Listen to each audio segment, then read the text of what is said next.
రాష్ట్ర వ్యాప్తంగా పింఛన్ల పంపిణీ కార్యక్రమంలో పండుగ వాతావరణంలో జరిగింది. ఉదయాన్నే కూటమి నేతలు ఇంటింటికి వెళ్లి లబ్ధిదారుల యోగక్షేమాలు తెలుసుకుంటూ పింఛన్లు పంపిణీ చేశారు.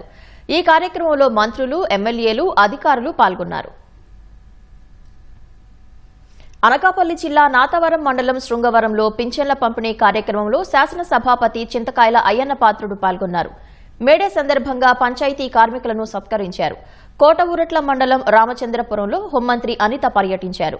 ఇంటింటికి వెళ్లి లబ్ధిదారులకు పింఛన్లు పంపిణీ చేశారు. గ్రామస్తులతో కాసేపు ముచ్చటించారు. అనంతరం ఎన్టీఆర్ విగ్రహాన్ని ఆవిష్కరించారు.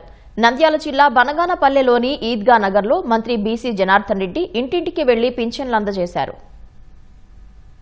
గవర్నమెంట్ ఆఫ్ ఇండియా మోదీ గారి ప్రభుత్వం నుంచి మనకు వచ్చింది. 14,000 పంచాయతీల్లో మోదీ గారు సర్వే చేయించారు. ఏ పంచాయతీ నార్మ్స్ ప్రకారంగా పనిచేస్తుందని. దాంట్లో మన ఆంధ్ర రాష్ట్రంలో 5 పంచాయతీలు సెలెక్ట్ అయ్యాయి. 14,000 పంచాయతీలకి 5 పంచాయతీలే సెలెక్ట్ అయ్యాయి. 5లో మీ శృంగారం ఉంది.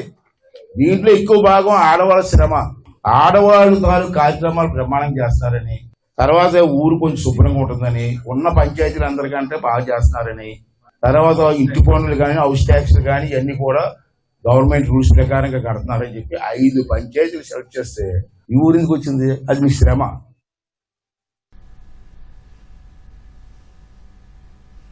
సీఎం చంద్రబాబు అన్ని వర్గాల ప్రజలకు ఎల్లప్పుడూ అండగా ఉంటున్నారని ప్రభుత్వ విప్ కాల్వ శ్రీనివాసులు అన్నారు. అనంతపురం జిల్లా కనేకల్ మండలం కలేకుర్తిలో పెన్షన్ల పంపిణీ కార్యక్రమంలో ఆయన పాల్గొన్నారు. ఇంటింటికి వెళ్లి లబ్ధిదారుల యోగక్షేమాలు తెలుసుకుని పెన్షన్లు అందజేశారు. శ్రీ సత్యసాయి జిల్లా కదిరిలోని 23వ వార్డులో ఎమ్మెల్యే కందికుంట వెంకటప్రసాద్ పింఛన్లు పంపిణీ చేశారు. అనంతరం కూరగాయల మార్కెట్ సమీపంలో ఏర్పాటు చేసిన ప్రజా దర్బార్లో పాల్గొని ప్రజల నుంచి వినతులు స్వీకరించారు.